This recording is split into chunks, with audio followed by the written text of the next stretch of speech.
защо желанието на Гатев е днес да покани на екзотично къпане на слънче. Това е много яко. Румяна, Бетина и Алия. Аз като чета писмото и аз съм в него.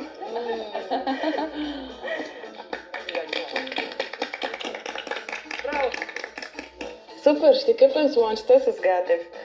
На мен ми е много интересно какво отношение ще има той към животните. Харесва ли въобще такива неща? А след това четиримата ще имате романтичен питник и достатъчно време за общи индивидуални разговори.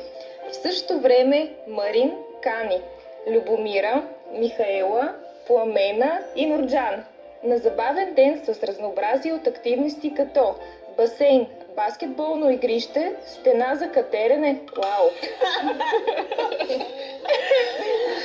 И много други забавления, а между тях и достатъчно време за разговори и моменти